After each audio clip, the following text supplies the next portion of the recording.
So, just to give you a brief idea of what Blindspotting is, in case you haven't seen the first season, it is a show that gives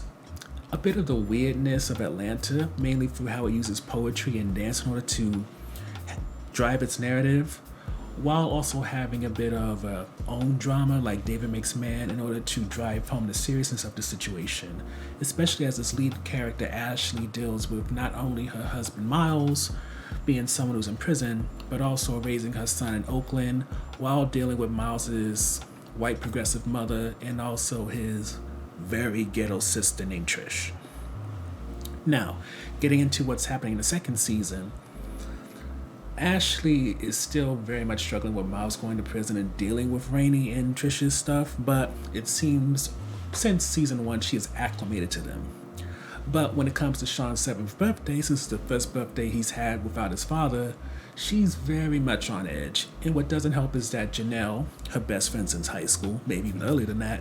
isn't really focused on helping like she needs her to be. Trish, she comes in with a cake that used to be a penis, then was made into a spaceship, even though Sean's favorite thing are airplanes, but she tries to let it go. But she's only able to let it go but so far, because when the piñata is broken, a bunch of stuff from a bachelorette party comes out, including penis pops, or penis lollipops, I should say. And to add on to that, Ashley's going off on people when Sean goes missing, and oh my god, and also Rainey, she set up in season 1 this sort of visitation thing that apparently they do at San Quentin, or at least in the show they do at San Quentin, where for a weekend a family member can stay for about 48 hours with one of the inmates in a private little home. Being that Rainey has early onset dementia, she's trying to have an opportunity to speak with her son, impart knowledge, and, just spend some quality time with him. But being that Ashley got married just so that she can have this time with Miles, and so that Shaw can see his father, she's not really keen on giving Rainey this time, especially since this privilege is only allowed once every 3 months, so it's just not something good for her, especially since Miles' prison sentence, I believe, is 6 or some odd years or something like that, and who knows if he may get out early for good behavior or anything like that. So with that in mind, she's stressed out because the lack of help, Rainey, this party going crazy, her brother showing up thanks to Janelle, and then when you add in that Sean is starting to feel himself a little bit, even though he's only 7 and he's cursing, calling his mom bruh and stuff like that,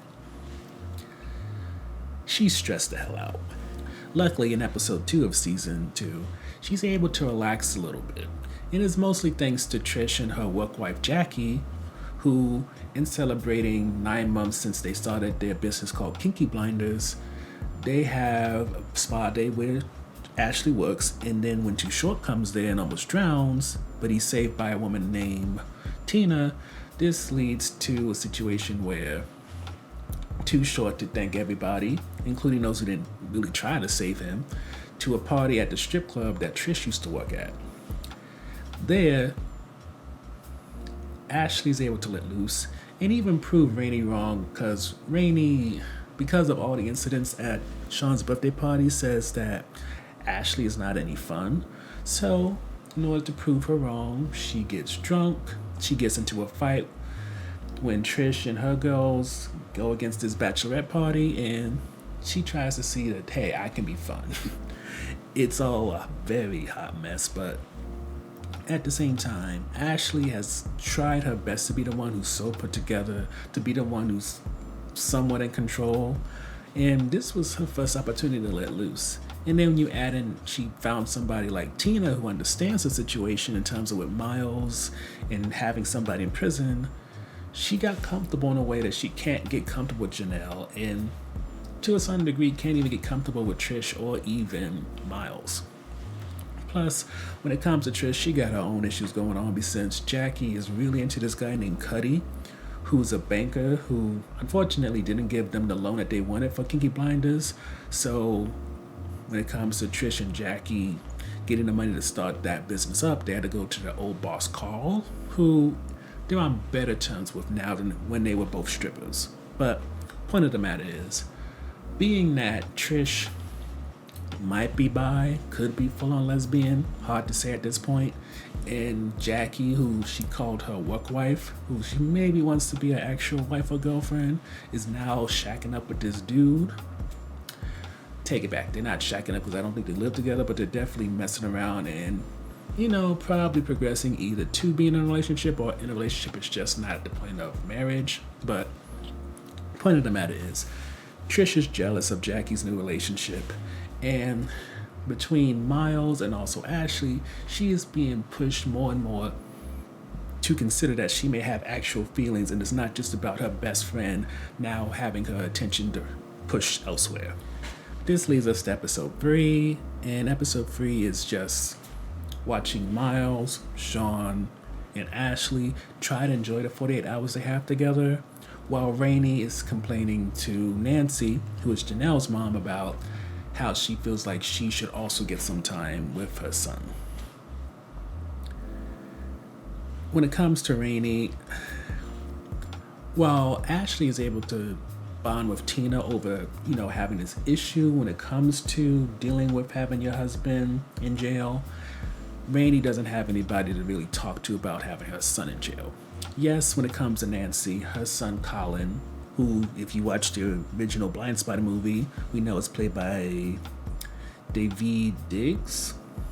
I want to say his name is offhand. He's going to play Sebastian in The New Little Mermaid. And also he was in Hamilton. She knows what Rainey is going through, but Nancy's also somebody whose life doesn't revolve around Colin because she's dating and doing other things. So for Rainey, there is a disconnect there that doesn't allow them to really be in sync. And unfortunately, with her living in Oakland, she can go to groups like Moist, Mothers of Incarcerated Sons. I forgot what the last letter stands for, but either way, she just feels uncomfortable since, one, it's in a church, and two, her being a white woman complaining about her issues amongst a bunch of black women just feels wrong in her liberal mind, so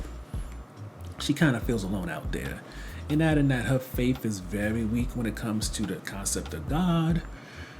she's really just struggling. Now, thankfully, Earl, who also struggles with faith, is able to kind of help her understand how he processes it, especially as a black person, and that seems to help a little bit, but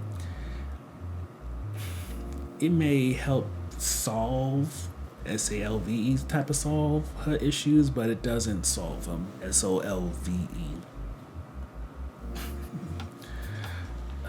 That's so cringy. But as for what's going on with Ashley and Miles, while it's nice that at the prison they're allowed to, spend time together as a family,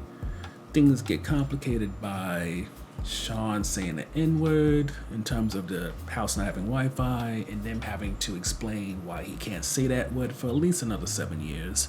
And then on top of that, since Miles has such a short amount of time to experience this kind of normalcy, it makes going to sleep or doing things without him or letting him sleep in, for example, to be such an issue that it causes a little bit of friction. Add in that he has to still do count even though he's with his family, so that means he has to be up at 12 o'clock and make sure he's seen, and maybe throughout the night. As much as you can see it's a privilege for inmates to see their families, even have some sexy time with their partners,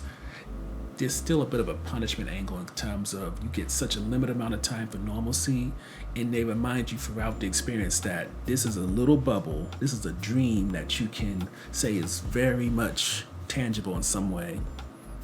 I mean, that's the right way to say it. Yet at the same time, you still are very much in prison for whatever amount of time you have left. So in terms of highlights for the first 3 episodes, one has to be Sean starting to come to that point where he can't live inside this bubble that his mom's trying to keep him in. Between the boys around his age who are starting to smoke, maybe even think about sex, to him exploring using the word N-word and cursing, he's growing up in a way that, frankly, Ashley can slow down, but she can't stop. And watching a kid like him go from this innocent child who snuggles and holds onto a stuffed animal to using curse words and to being exposed to what Oakland has around him, both good and bad, is something that's going to be interesting to watch, especially since to some degree Ashley is a single mom, but at the same time she's married to somebody, but being that Miles is in prison, he can't actively help direct their child together. So that's one interesting thing that's going on this season that's a highlight. On top of that, I forgot to mention that Earl has a new girlfriend named June. And June is someone who I believe she helps you understand that whole concept of ride or die, but not in this toxic, I'm going to put you in screwed up situations and test you type of way. She's the type who, considering Earl has PTSD from being in prison and also his issues with his father, her being able to roll with the punches and at the same time, push him to try to reconcile with his dad and have a better relationship and get him out the house more and, do things that would actually not only be stimulating for him, but also move him forward. It's just so beautiful to see and helps you really understand a functional relationship. And of course, what helps is you don't really get to see a whole lot of functional relationship between two black people. You can kind of see that on OWN, minus Ready to Love, and maybe sometimes on BET, but outside of that, I can't really name too many good examples because The Chi pretty much, if you get invested too much in any couple, they're going to mess it up for you. So this is kind of the main example in Earl and June. Two black, non-ambiguously black people together dealing with their issues, of which, of course, we mostly see Earl's issues right now, but who knows what June may show us as time goes on. The next highlight for us is when it comes to episode 3, Earl's approach to God, especially how he really compares it to how the N-word evolved in terms of it being coerced onto black people, reappropriated, and then its use being evolved in a way that is best for us, yet still something that's very complicated for others. And I won't go too deep into it because it's a kind of thing that is easy to trip up on when you're trying to be respectful to those of the religious community, but it's one of those moments where you think about something but you don't know the right words to express it, and what Earl did is break it down so succinctly is the word I was thinking of, that it's hard to repeat what he said without getting it word for word. The next highlight for us is just a performance piece that was summarizing the assorted parts of being black in America, which came from episode 3, because I think with that you get a full understanding of what Blindspotting does that I don't think any other black show, for lack of a better way to put it, has really done outside of potentially David Makes Man. Specifically, I think in the second season they had a little dance thing to represent the love between David and his childhood crush, but it's been so long since that show has been on that I can't remember what the names were, but it's one of those things where you can't remember the names, but you remember the situation and the feeling, and so it stays with you. And I feel like this episode of Blindspotting kind of reminded me that one of the main highlights of the show as a whole is that it doesn't pursue being different for the sake of shock value or even to get people talking. It's not like Atlanta where the weirdness in some ways seem to be about being provocative. When it comes to Blindspotting, it often feels like they're trying to bring people the experience of going to the theater who can't afford paying $100 just to sit in the mezzanine, so that you can at least get an idea of this is what Alvin Ailey or Harlem Dance Troupe and watching them is like. This is what it's like to go see a poetry show if they don't really have that at your local area. And it tempts you to want to venture out and see these type of things instead of just stay in your bubble, and the only time you see someone on stage is when they're dancing or singing. The last highlight for us is just Miles and a bitter taste of normalcy. And the reason why the topic is called that is because if you ever hear about anybody talk about prison, like I remember Remy Ma talking about her prison life, especially as her husband Papoose would come back and forth. It's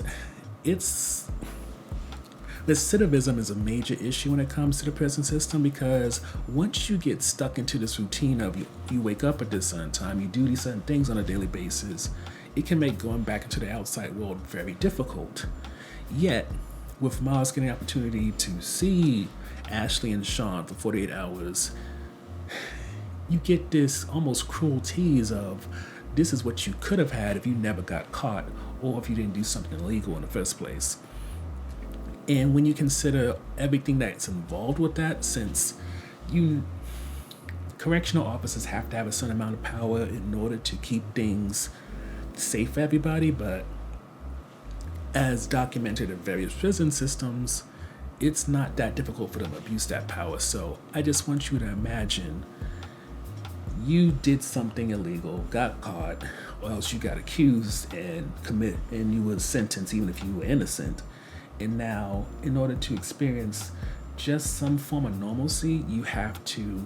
pretty much kiss someone else's ass. And I guess what I'm trying to say here is, just to make a long story short, watching him have this ability to see his wife and son for 48 hours, yet it keep getting interrupted because he has to do count amongst other things. It seems so cruel in a way, even though it's supposed to be a humane act to allow him some sense of what he's trying to get out for, that it leads to so many complicated feelings about how the system is ran, especially for people who have nonviolent offenses. But overall, I would say Blindspotting, and this can speak for season 1 and definitely what season 2 has provided thus far, fills a niche that you didn't know existed and currently waves a flag for those who want the Black American experience to be more diversified. And even though it is, yes, an urban drama or even a dramedy, it's pursuing that avenue in a way that I feel Atlanta did in some ways, but this way that Blindspotting does it feels a little bit more approachable and less trying to be weird for the sake of conversation.